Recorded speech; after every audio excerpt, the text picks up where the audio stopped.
Bismillah, alhamdulillah, wassalatu wassalamu ala rasulillah wa ala alihi washabihi wa mawala. Amma ba'd.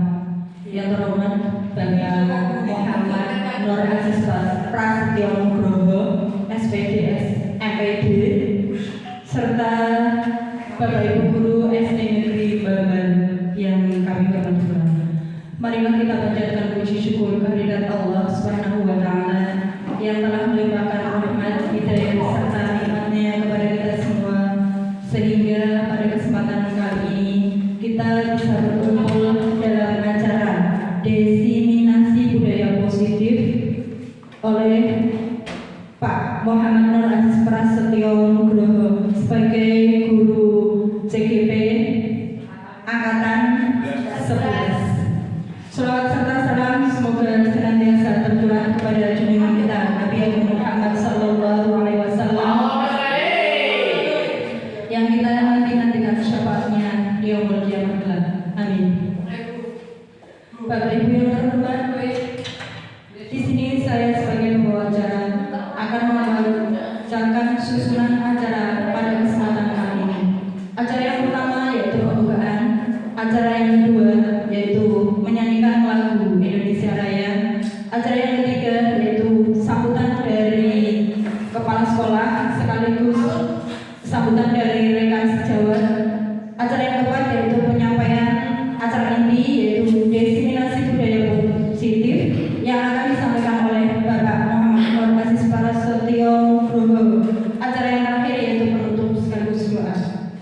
Baiklah, acara yang pertama yaitu pembukaan. Marilah kita buka acara pada kesempatan kali ini dengan bacaan suratul Fatihah. Al-Niyatus Sholihah. Al-Fatihah.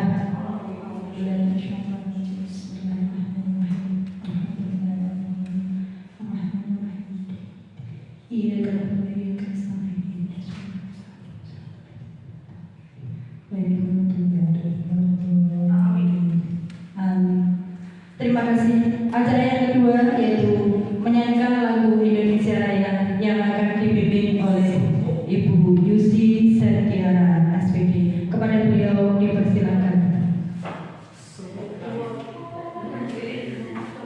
Hadirin dimohon berdiri.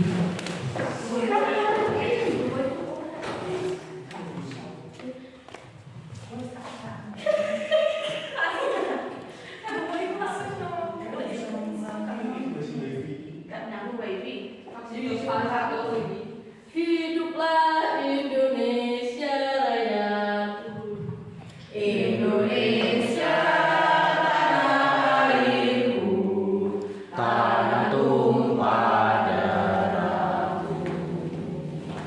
Di sanalah aku berdiri, jadi pandu ibuku.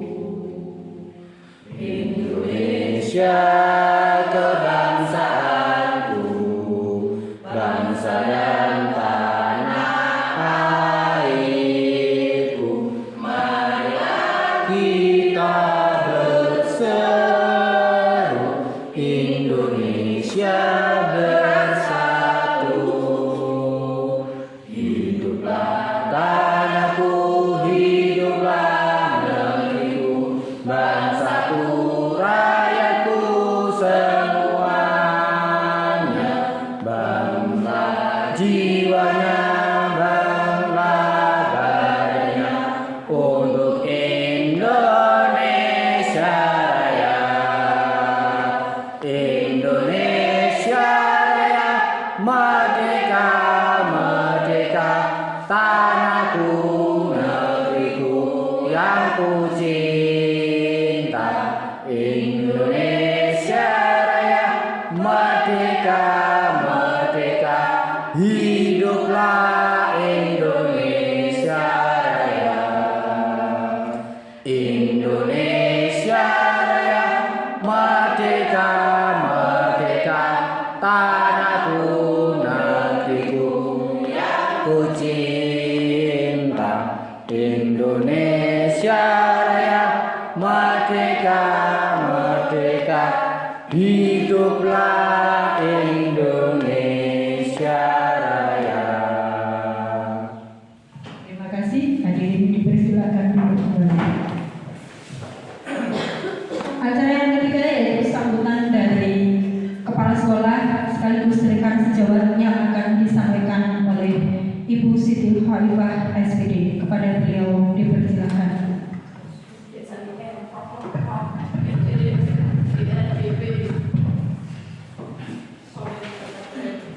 Assalamualaikum warahmatullahi wabarakatuh. Kepada yang terhormat Bapak Muhammad Nur Aziz Setio Prasetyo Nugroho SPD MPD, kepada yang terhormat Bapak Ibu SDM Banban yang saya hormati, alhamdulillahirabbil alamin, wassalatu wassalamu ala asyrofil anbiya'i wal mursalin ala sayyidina Muhammadin wa ala alihi wa sahbihi ajma'in. Amma ba'du. Bapak Ibu guru yang saya hormati, marilah kita panjatkan puji syukur kepada Allah Subhanahu wa taala di mana pada kesempatan hari ini kita masih diberi kenikmatan berupa kesehatan sehingga kita bisa berkumpul dalam acara diseminasi budaya positif oleh Bapak Muhammad Nur Aziz Prasetyo Nugroho SPD MPD, calon guru penggerak angkatan 11 Kabupaten Rembang. Yang kedua, sholawat serta salam mari kita haturkan kepada junjungan kita Nabi Muhammad Sallallahu Alaihi Wasallam yang kita nantikan syafaatnya di hari akhir nanti. Amin Allahumma amin. Bapak Ibu guru yang saya hormati, di sini saya mewakili Bapak Kepala Sekolah Bapak Mas Hadi SPD, di mana beliau tidak bisa hadir dalam acara ini dan dikarenakan ada acara penting yang tidak bisa ditunda dan tidak bisa ditinggalkan. Maka dari itu saya di sini mewakili beliau mengucapkan semoga acara ini diseminasi budaya positif oleh Bapak Muhammad Nur Aziz Prasetyo Nugroho SPD MPD. Semoga acara ini berjalan dengan lancar dan nantinya akan memberikan manfaat bagi beliau pada khususnya dan manfaat bagi kita pada umumnya. Pada acara diseminasi budaya positif ini tentunya Bapak Muhammad Nur Aziz Prasetyo Nugroho nantinya akan menyampaikan hal-hal yang positif kepada kita semua, bagaimana seorang guru itu akan menyebarkan hal-hal yang baik yang akan dijelaskan oleh Bapak Aziz nanti, bagaimana kita akan mengajarkan hal-hal yang baik, hal-hal yang sekiranya akan dilakukan oleh anak didik kita yang sesuai dengan kodrat alam dan kodrat zamannya. Pada sekarang kan di era digital sekarang ini tentunya guru itu harus mempunyai pemikiran dan melek teknologi daripada muridnya. Padahal pada zaman sekarang itu murid malah lebih pintar malah lebih pintar daripada gurunya. Karena apa? Di sekolah, di rumah dia sudah pegang HP. Kalau gurunya mungkin kan pegang HP hanya untuk sekedar WA, hanya sekedar untuk telepon. Tetapi kalau anak itu sekarang malah lebih canggih, lebih bisa dengan adanya internet bisa membrowsing hal-hal yang di luar dugaan kita. Maka dari itu dengan adanya diseminasi nanti ini Pak Aziz akan menjelaskan bagaimana kita itu sebagai guru harus bisa menuntun siswa ini untuk sesuai dengan kodrat alam dan kodrat zamannya. Dengan adanya guru penggerak yang ada di sekolah SD Banban tercinta ini, semoga akan memotivasi oleh rekan-rekan yang lain untuk bergerak hatinya mengikuti pendidikan guru penggerak yang akan datang. Dan tentunya khususnya untuk Pak Aziz akan menjadi guru yang lebih profesional nantinya sehingga bisa mendidik muridnya, menggerakkan muridnya, menggerakkan gurunya dan semua komunitas belajar yang ada di sekitar sekolah ini. Sekian sambutan dari saya. Apabila ada perkataan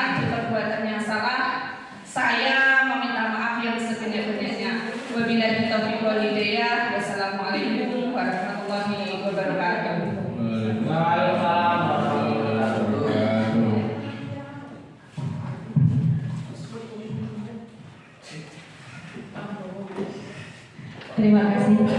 Acara yang keempat yaitu penyampaian diseminasi budaya positif oleh Pak Muhammad Nur Aziz Prasetyo Nugroho, SPD MPD. Kepada beliau dipersilakan.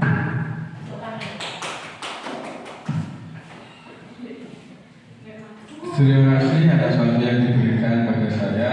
Saya di sini akan mencoba menyampaikan mengenai budaya positif. Sebelumnya saya mohon maaf karena kejadian tidak terduga, karena listriknya padam, juga tidak ada yang kita inginkan, tiba-tiba juga listrik padam.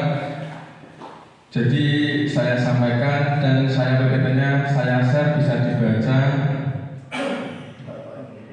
Ya, terus saya di sini akan menyampaikan mengenai budaya positif. Nah, budaya positif itu apa? Seorang guru, jadi kita sebagai guru itu harus memiliki kompetensi penerapan budaya positif di sekolah. Disiplin positif, motivasi perilaku manusia, posisi kontrol, keyakinan sekolah, dan segitiga restitusi. Nah, ini nanti yang akan saya sampaikan kepada Bapak Ibu guru sekalian mengenai apa itu disiplin positif, motivasi perilaku manusia, posisi kontrol, keyakinan sekolah, dan segitiga restitusi. Nah, ini nanti Bapak Ibu akan mengetahui yang pertama tentang apa itu disiplin positif. Menurut Bapak Ibu, apa disiplin itu apa? Tepat waktu. Terus apa lagi? Sesuai aturan. Apa lagi? Perilaku. Motivasi. Nah, disiplin adalah suatu kondisi yang terbentuk melalui serangkaian tindakan yang menunjukkan nilai-nilai kepatuhan dan ketaatan. Salah satu nilai karakter tersebut selalu ditanamkan guru di sekolahan dengan harapan dapat menciptakan iklim belajar yang kondusif. Jadi melalui pembiasaan, jadi setiap hari anak-anak atau siswa melakukan pembiasaan yang digunakan untuk apa? Membentuk sebuah karakter. Semisal setiap pagi di kelas dibentuk regu piket. Nah, disiplin itu akan menjadi terulang-ulang terus, akan menjadikan sebuah kebiasaan atau pembiasaan. Terus kalau di sekolah kita kan kemarin setiap hari Sabtu ada kegiatan bersih-bersih. Nah, itu akan menjadi pembiasaan atau membuat karakter siswa menjadi lebih terbiasa. Terus untuk disiplin positif, cara penerapan disiplin positif sendiri yaitu dengan mengajarkan peserta didik bertanggung jawab dan menemukan kesadaran diri berdasarkan nilai-nilai kebajikan lebih ke arah disiplin dari yang dapat mengontrol diri dalam melakukan suatu tindakan, dapat membuat peserta didik memahami dan menyadari berdasarkan motivasi internal, bukan paksaan, ujian ataupun hukuman. Jadi tidak ada yang namanya Bapak Ibu guru memaksa dan ujian.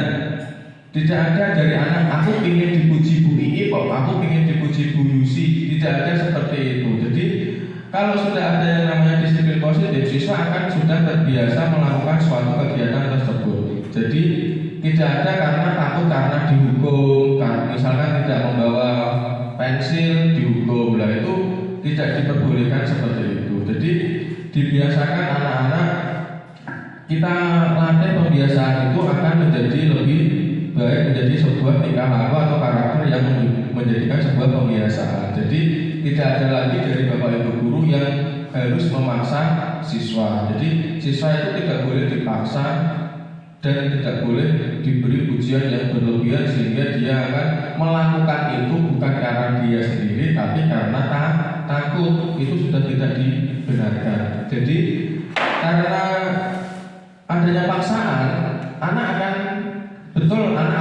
mau melakukan suatu hal tersebut. Misalkan tidak membawa topi dihukum. Nah, efek jerahnya akan sampai di situ, tidak akan berlanjut.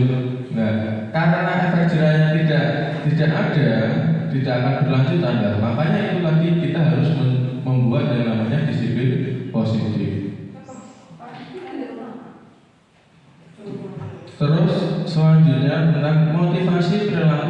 sosial. Nah, menghindari ketidaknyamanan atau hukuman.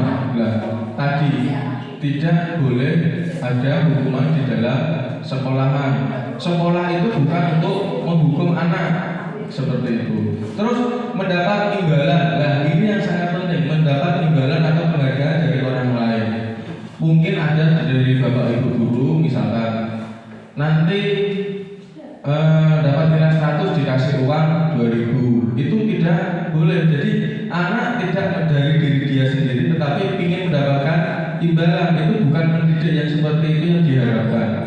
Ya, jadi anak itu tidak boleh diberi imbalan atau penghargaan yang berlebihan dari bapak ibu guru. Itu membuat motivasi anak itu berubah. Jadi anak itu akan termotivasi belajar karena bukan karena dia sendiri, tetapi karena ada imbalan yang diinginkan. Selanjutnya adalah menjadi orang yang ingin dan menghargai diri sendiri dengan nilai-nilai yang mereka percayai. Nah, di sini terus hindari hukuman dan pemberian penghargaan berlebihan tadi untuk meminimalisir motivasi eksternal dari muridnya. Jadi sebisa mungkin kita membuat anak itu termotivasi belajar karena anak itu sendiri. Jadi bukan karena misalkan Bu Rita memberi uang 2000 nanti harus belajar terus ya. Nah, itu bukan karena kemauan anak. Nah, itu kalau Bu Rita tidak memberi uang lagi, anak akan tidak mau belajar. Karena ya seperti itu, anak itu motivasinya bukan karena dia sendiri, tetapi karena uang atau imbalan atau hadiah yang lain. Seperti itu. Apalagi memberi hukuman, misalkan pelajaran olahraga biasanya. Nah, kita akan membedakan konsekuensi dengan hukuman. Misalkan contoh apa yang dimaksud dengan konsekuensi, misalkan waktu pembelajaran olahraga. Waktu pembelajaran olahraga ada siswa yang datang terlambat, suruh oleh Pak Arif mengelilingi lapangan sebanyak 5 kali. Itu boleh apa tidak? Boleh, karena itu termasuk pemanasan. Konsekuensi karena dia terlambat belum melakukan pemanasan. Akan tetapi misalkan kok Bu Nindi ada siswa tidak mengerjakan PR disuruh push up 20 kali, itu boleh apa tidak? Tidak boleh, karena itu termasuk hukuman. Perbedaan antara konsekuensi dengan hukuman itu berbeda. Kalau anak misalkan menghilangkan pensil temannya, kita suruh mengganti pensil tersebut, itu termasuk konsekuensi dengan nilai tanggung jawab. Nah, seperti itu. Jadi kita tidak boleh menghukum anak, tetapi kita tahu konsekuensinya apa. Misalkan, halo,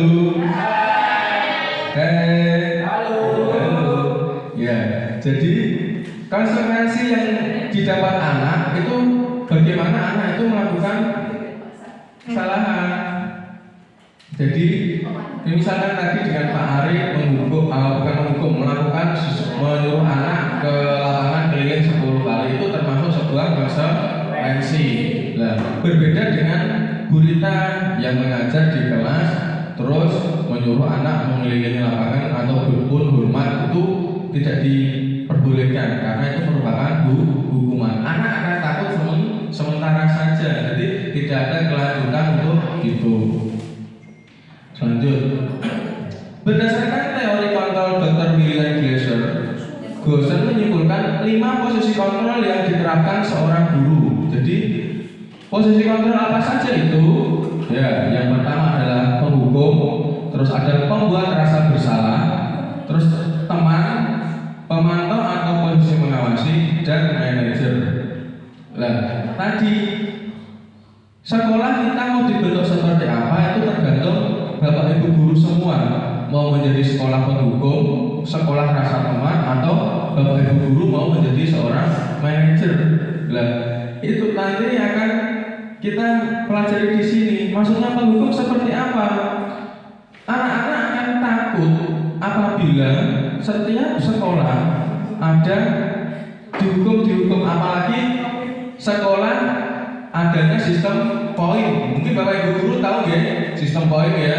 Nah, sistem skor misalkan poin 1, 2, 3 sampai 100. Nah, anak bukan takut karena dia sendiri ingin belajar, tetapi anak takut akan sistem poin. Nah, itu adalah termasuk sekolah penghukum. Nah, di sini menurut tadi Dr. William Glasser menyimpulkan 5 posisi kontrol tadi. Yang pertama tadi ada penghukum. Ya. Tergantung kita membentuk sekolah kita menjadi sekolah penghukum atau berbeda selanjutnya. Nah, posisi kontrol ini yang penghukum tadi diterapkan oleh beberapa guru dengan anggapan hukuman mempercepat penyelesaian masalah. Padahal tidak. Hukuman bukan menyelesaikan masalah seterusnya, tetapi waktu singkat itu. Jadi menyelesaikan malah membuat anak biasanya menjadi trauma. Misalkan contoh, anak tidak mau melakukan misalkan waktu pelajaran tidak mau menulis, anak bosan.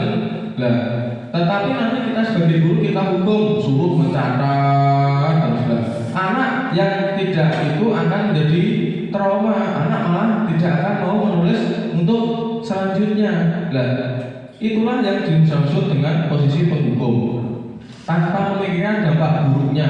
Jadi dampak kedepannya setelah kita melakukan hukuman itu sangat berpengaruh kepada anak. Nah, seorang penghukum biasanya melontarkan pertanyaan-pertanyaan yang menyakiti serta disertai gestur menunjuk-nunjuk. Nah, itu akan selalu diingat oleh anak. Kowe misalnya gitu loh. Nah, itu seperti itu. Apalagi dengan disertai dengan mata yang melotot. Misalkan gurita sudah terkenal galak, terus mau marahin muridnya. Kamu tadi tidak memesan PR sambil matanya melotot. Anak bisa sawaran ini loh. Dampak kedepannya itu akan sangat buruk kepada anak. Bisa-bisa anak besok tidak mau sekolah karena takut dengan gurita. Nah, seperti itulah yang disebut dengan posisi penghukum. Apakah kita mau sekolah kita seperti itu atau tidak? Ya, inilah yang akan kita sampaikan nanti untuk terus. Selain itu juga di dampak buruknya sekolah penghukum adalah lunturnya rasa kepercayaan siswa. Misalkan Pak Arif misalnya mau mesu gak jadi anak akan takut ketemu Pak Arif itu wes takut, apalagi mau mengikuti pelajaran. Terus ada posisi kontrol yang kedua yaitu membuat rasa bersalah.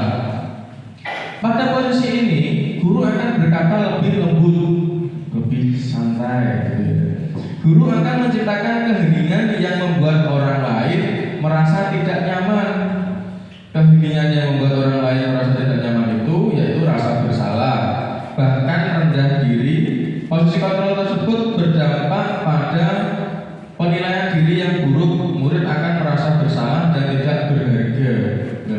Murid akan merasa selalu bersalah.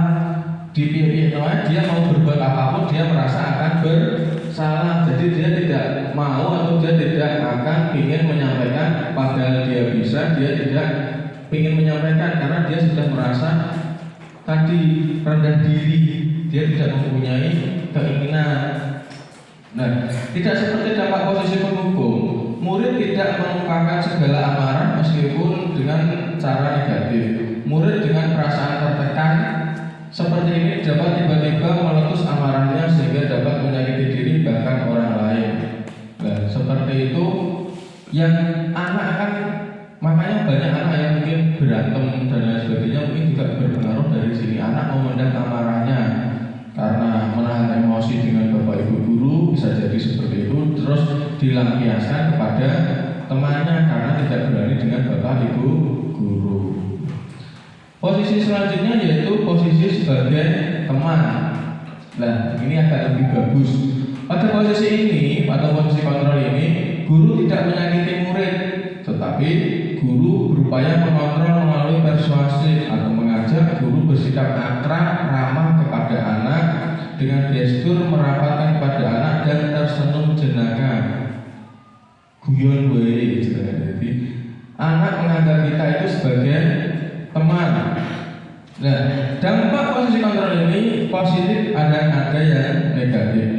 Dampak positifnya adalah kita dapat menjalin hubungan baik dengan siswa kita. Jadi kita sebagai guru kalau dalam posisi kontrol sebagai teman, siswa akan merasa sebagai teman kita. Jadi anak gampang bercerita kepada kita, ada masalah apa anak bercerita kepada kita menjadi lebih baik kepada siswa seperti itu. Lah, di samping itu, sedangkan dampak negatifnya sendiri yaitu akan munculnya rasa ketergantungan murid terhadap guru. Di samping itu murid akan merasa kecewa apabila suatu saat guru tidak dapat membantunya. Sama halnya, misalkan sudah berteman, salah satu temannya tidak akan mau membantu, otomatis kita akan sakit hati. Misalkan Bu Rita dengan Bu Lindi sudah seperti teman. Bu Rita mau membantu Bu Lindi pada saat itu Bu Lindi tidak mau membantu Bu Rita, otomatis akan salah satu menjadi tersakiti. Sama halnya dengan kita siswa, kalau kita sebagai posisi teman, suatu saat kita tidak mau membantu dia akan merasa sakit hati.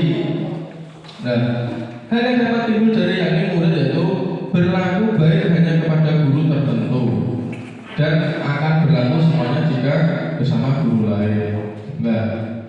Halo. Bu Rita, halo.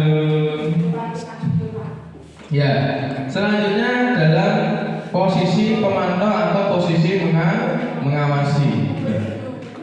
Ketika mengawasi, ini posisi ini juga tingkat kedua atas. Nanti tingkat pertamanya ada sebagai manajer. Mungkin kalau kita sebagai manajer agak susah, tetapi kalau kita sampai di posisi pemantau atau di posisi mengawasi itu sudah bagus. Ketika mengawasi, guru bertanggung jawab atas perilaku murid yang diawasi. Posisi pemantau berdasarkan peraturan atau konsekuensi dengan menggunakan sanksi atau konsekuensi, guru dapat memisahkan hubungan pribadi dengan murid. Posisi tersebut berawal dari teori stimulus respon yang menunjukkan tanggung jawab guru dalam mengontrol murid. Seperti tadi yang saya jelaskan di awal, apabila ada kesalahan murid pasti ada konsekuensinya. Bukan penghukum tetapi konsekuensi. Kalau penghukum itu sekarang sudah tidak diperbolehkan, makanya sekolah sekarang banyak yang dulu banyak dengan sistem poin sekarang harus dihilangkan, sudah tidak diizinkan. Apalagi dengan tadi memberikan imbalan, memberikan apresiasi berlebihan, itu sudah tidak diperbolehkan. Itu membuat anak menjadi apa? Tidak mau belajar karena dia sendiri. Itu bukan berjenjang untuk selanjutnya, tetapi cuma sementara. Penghukum juga cuma sementara saja. Misalkan tadi tidak membawa bekal, dihukum untuk push up, terus untuk lari lapangan 20 kali. Anak akan jerah, betul jerah, tapi di hari itu saja.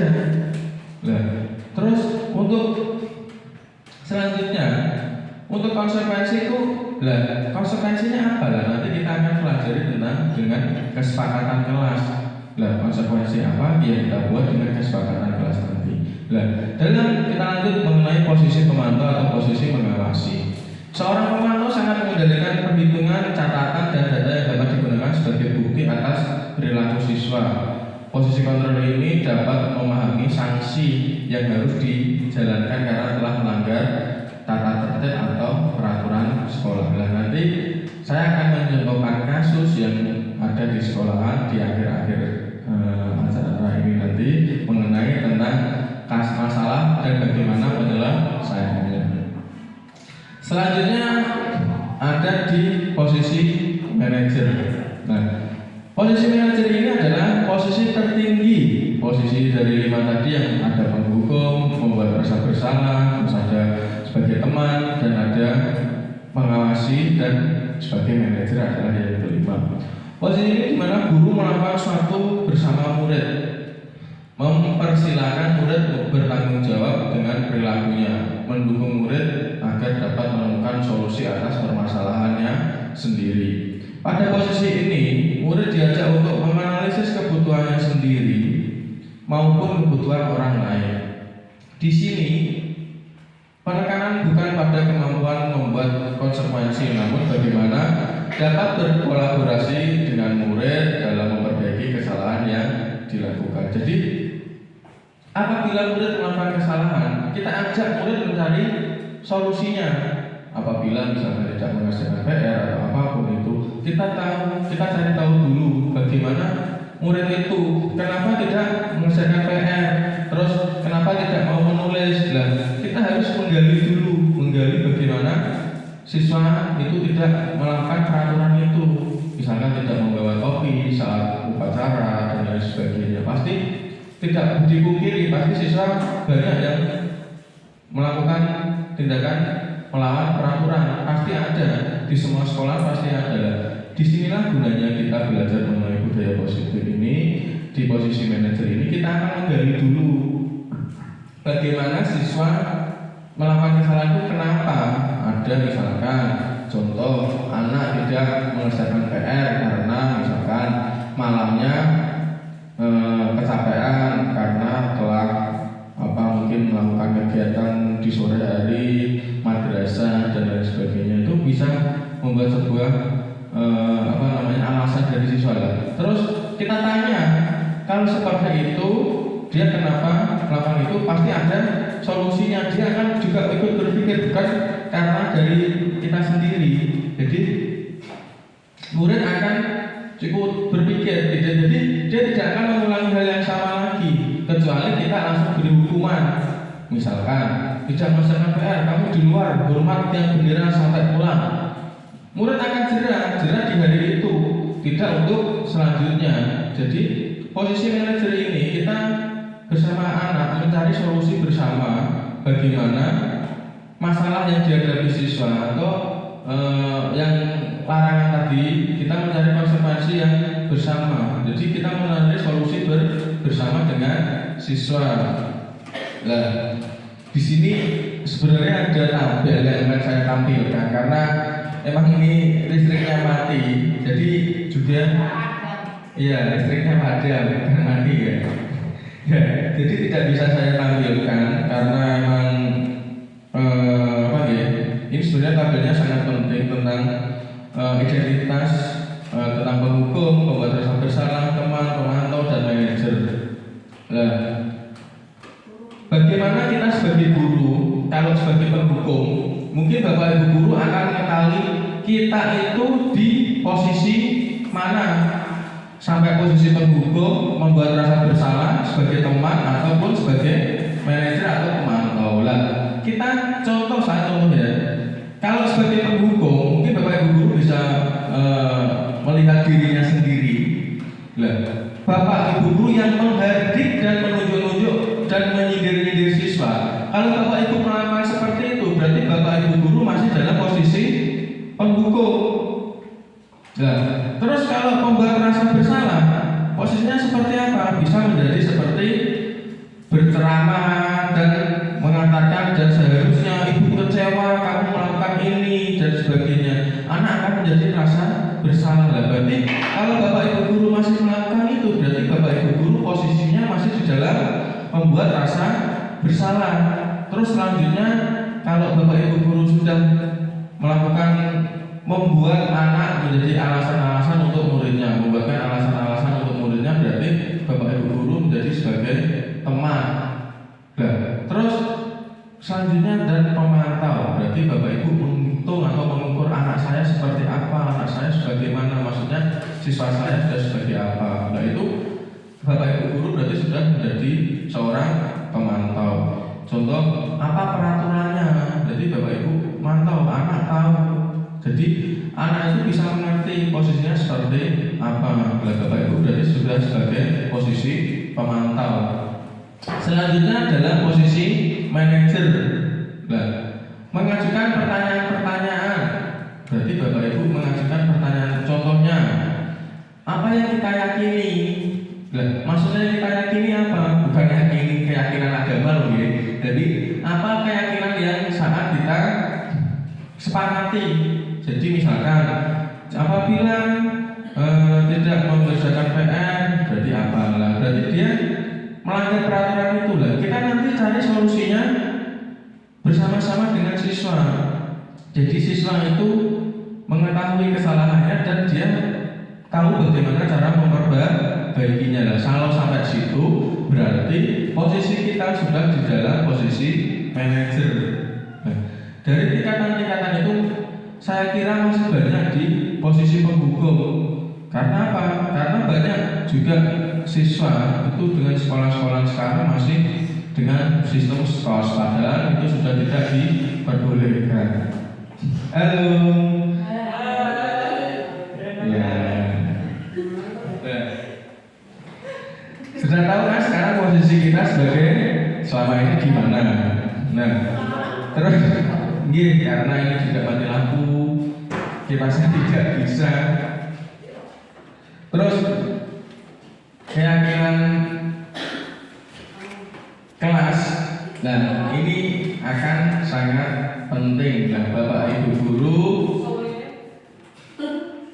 dalam membuat keyakinan kelas itu harus bersama dengan siswa, bersama dengan siswa.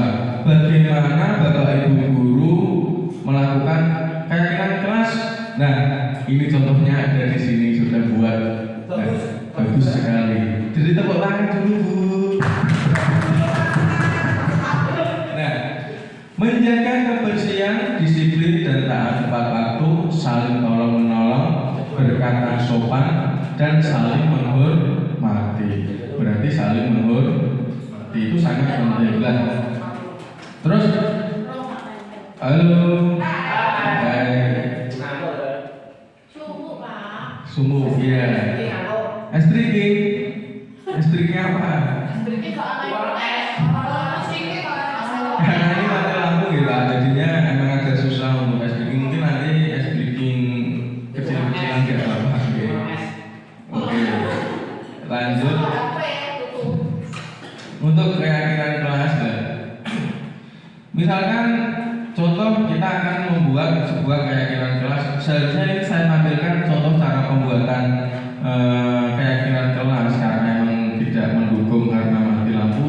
Bisa nanti saya share PPT-nya kepada Bapak Ibu guru bagaimana proses cara pembuatan keyakinan kelas. Nah, keyakinan kelas berupa pernyataan universitas yang mudah diingat siswa, mudah dipahami dan harus diterapkan di lingkungan sekolah. Harus diterapkan. Berarti apabila ada yang tidak mematuhinya, berarti ada konsekuensi. Nah, keyakinan kelas yang sudah saya buat, ini yang pertama adalah datang sekolah tepat waktu, membuang sampah pada temannya atau tempatnya? Pada tempatnya Bu, bukan pada temannya. Terus berdoa dan sebelum dan sesudah belajar, menyimak penjelasan guru, memakai seragam lengkap dan rapi, bersikap sopan dan santun kepada warga sekolah. Nah, dalam keyakinan kelas yang saya buat ini mengandung nilai kebajikan. Semua nilai keyakinan kelas yang Bapak Ibu guru buat pasti akan mengandung nilai kebajikan. Contohnya bersikap sopan dan ramah pada warga, itu bisa ataupun yang selanjutnya membuang sampah, itu berarti apa? Menjaga kebersihan, berarti nilainya jaga kebersihan atau kebersihan. Terus datang tepat waktu, bisa dibuat dengan nilai mandiri maupun bertanggung jawab. Itu setiap keyakinan kelas harus bisa mengandung nilai kebajikan. Disiplin positif. Selanjutnya, halo, tepuk semangat dulu ya, tepuk semangat. Diulangi, ada itu enggak? Ada ya Pak? Enggak ada. Oke, tepuk semangat.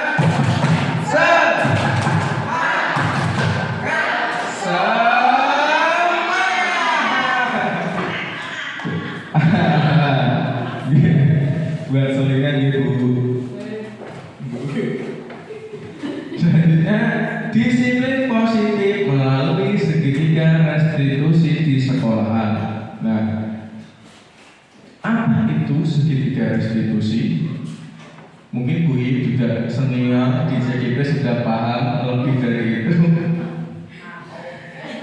Segitiga restitusi merupakan proses untuk menciptakan kondisi bagi guru, murid untuk memperbaiki kesalahan mereka sehingga mereka bisa kembali kepada kelompok mereka dengan karakter yang lebih kuat. Dan segitiga restitusi sendiri itu dibagi menjadi 3 tahapan. Yang pertama adalah menstabilkan identitas, yang kedua adalah validasi kebutuhan, dan selanjutnya adalah menanyakan keyakinan. Nah, sebenarnya juga di sini ada tabel yang harus saya tampilkan karena tidak adanya apa ya? Di kamar Ibu. Oke, nanti ya. Jadi adanya yang pertama saya akan menjelaskan mengenai tentang menstabilkan identitas. Nah, menstabilkan identitas sendiri adalah untuk anak membuat yang merasa gagal karena berbuat salah menjadi positif terhadap dirinya.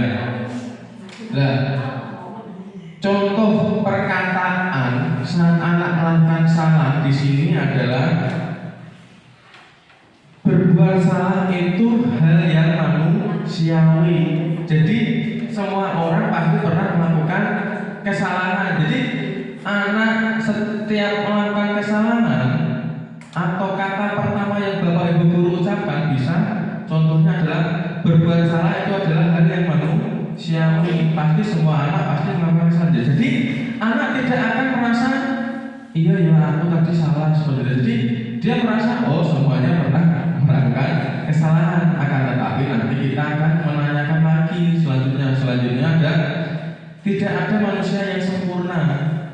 Boleh dengan kata seperti itu, boleh lagi dengan kata bapak ibu juga atau bapak atau ibu guru juga pernah berbuat salah. Mungkin dengan cerita bapak dulu juga waktu SD pernah tidak mengerjakan PR, terus tidak memakai seragam lengkap, bisa seperti itu. Jadi tidak dengan posisi langsung menghukum dan lain sebagainya, tidak. Jadi kita yang pertama terus bisa lagi dengan kata kita pasti bisa menyelesaikan masalah ini. Bisa dengan ibu atau bapak tidak tertarik untuk mencari tahu siapa yang benar ataupun siapa yang salah. Jadi tidak ada kata menghardik. Terus kalau kamu menyalahkan dirimu sendiri terus menerus, apakah kamu bersikap baik pada dirimu sendiri? Jadi anak tidak akan merasa bersalah. Jadi anak bisa memperbaiki. Selanjutnya ada di validasi kebutuhan. Dalam validasi kebutuhan ini membantu murid menggali kebutuhan dasar yang ingin dipenuhi ketika melakukan kesalahan. Pada dasarnya setiap tindakan manusia tujuannya adalah memenuhi kebutuhan dasar. Apa itu penguasaan, kebebasan, kasih sayang, rasa ingin diterima, dan kesenangan atau bertahan hidup. Itu adalah kebutuhan dasar manusia. Semua pasti ingin melakukan penguasaan. Pasti semua bapak ibu guru pun juga pasti sama. Semua kebutuhan dasar manusia. Apalagi yang selanjutnya adalah kebebasan. Pasti bapak ibu guru juga ingin merasakan kebebasan. Terus selanjutnya, ini kasih sayang. Semua pasti ingin mendapatkan kasih sayang dan sebaliknya.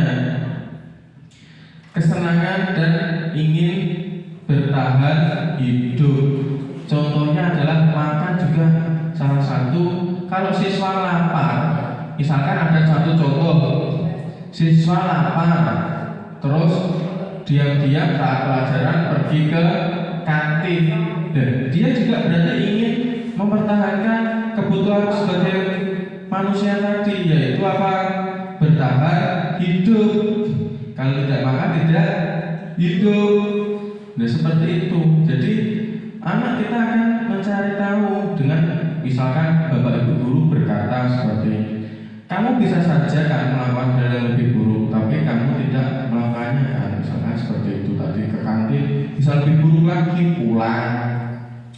Itu salah satu contoh bisa dalam kata seperti itu. Contoh lagi kata tanya yang digunakan dalam validasi kebutuhan anak saat melakukan segitiga restitusi. Segitiga restitusi itu tadi memanggil anak kita, kata-katanya tadi ada 3 tahapan tadi. Dalam validasi kebutuhan adalah contoh pertanyaannya lagi adalah apa yang penting bagi kamu. Selanjutnya ada kamu boleh tetap berusaha menjaga sikap itu, tetapi tambah sikap yang lain. Terus selanjutnya adalah tahap terakhir dalam segitiga restitusi, yaitu adalah menanyakan keyakinan. Apa nilai yang kita percaya di kelas atau di sekolah? Melihat kesalahan yang dihubungkan dengan norma sosial dan nilai-nilai yang mendasari manusia berinteraksi dengan orang lain. Terus seperti contohnya dengan kata kamu menjadi orang yang seperti apa, terus seperti apa yang kamu inginkan selanjutnya, kamu ingin jadi anak seperti apa. Itulah yang menanyakan keyakinan. Jadi anak akan mengetahui untuk kesalahannya seperti apa dan akan menjadikan solusi bersama, dan anak akan menjadi lebih baik. Nah, selanjutnya, ini tadi yang saya akan sampaikan contoh kasus yang akan kita bahas. Nah, ini saya akan sebut sebentar. Nah, ini kasus pertama.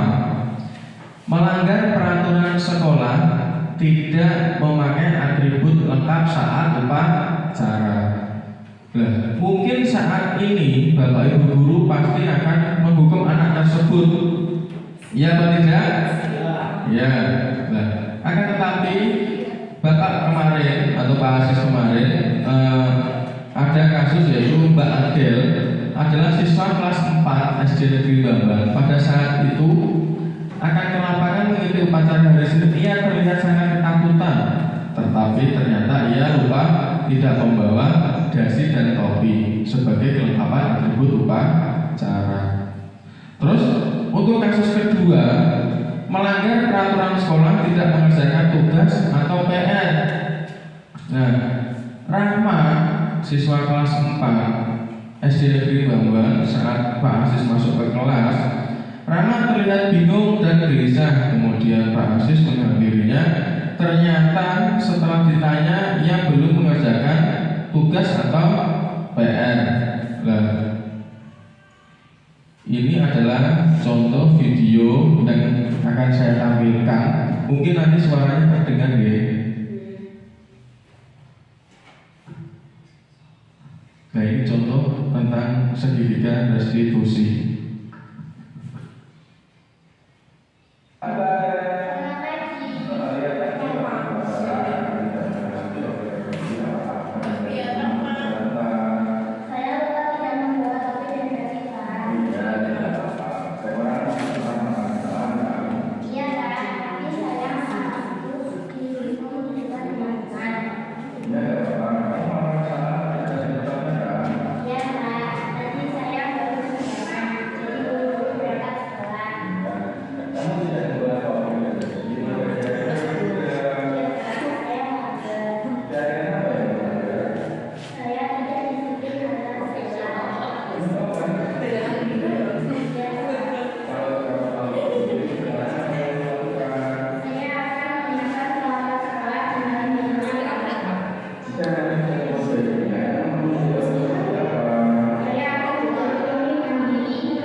Ya, itu tadi adalah contoh dari. Assalamualaikum warahmatullahi Nah, ini adalah testimoninya. Saya dari Fauzia Sabila, siswa SD Negeri Barat. Saya merasa senang karena tidak dihukum karena tidak membawa roti dan nasi. Saya dinasihati dan diajak untuk memperbaiki kesalahan saya. Terima kasih Pak Aziz. Wassalamualaikum warahmatullahi wabarakatuh. Assalamualaikum warahmatullahi wabarakatuh. Nama saya Rahmatika Fitria Al-Karimah, siswa dari SD Negeri Babat. Saya merasa senang. Tapi ketika tidak mengerjakan PR, saya tidak dihukum dan dimarahi Pak Aziz. Saya diajari dan diajak untuk memperbaiki kesalahan saya. Terima kasih Pak Aziz. Wassalamualaikum warahmatullahi wabarakatuh. Nah, ini adalah contoh dan testimoni dari anak setelah saya melakukan pendidikan restitusi. Jadi anak akan tidak merasa terbebani atau terhukum. Jadi anak akan merasa senang. Selanjutnya,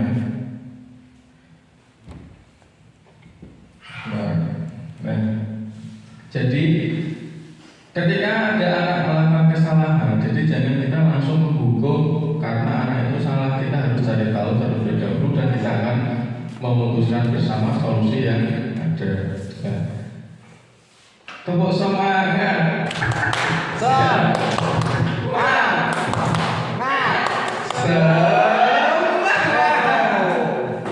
Oke, sudah di ujung acara Bu, sudah di ujung acara.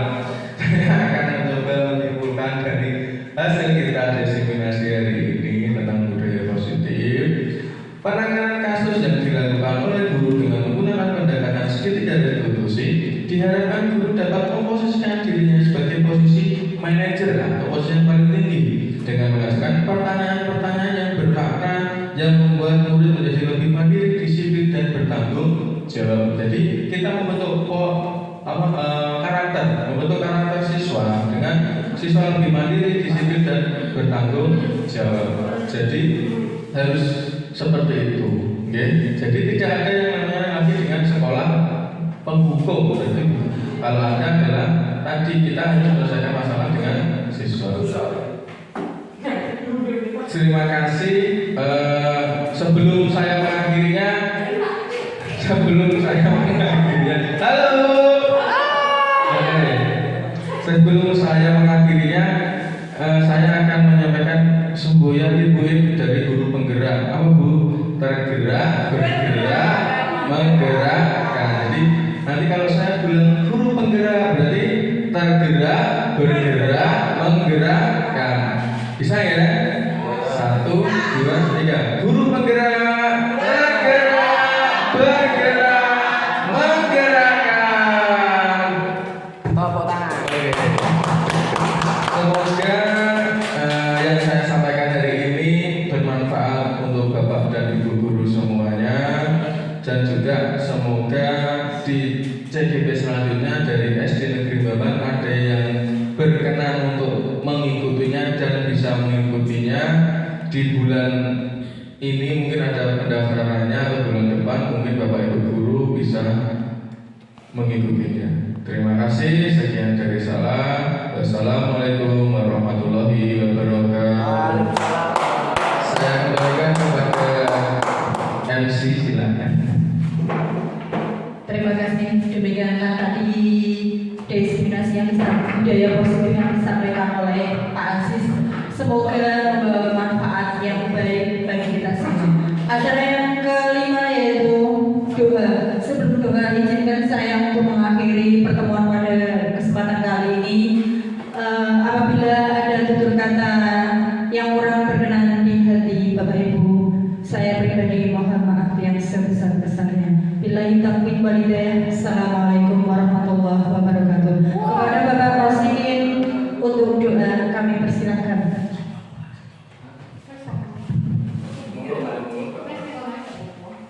Astagfirullahaladzim, astagfirullahaladzim, astagfirullahaladzim. A'udzu billahi minasyaitonir rajim. Bismillahirrahmanirrahim. Alhamdulillahirabbil alamin.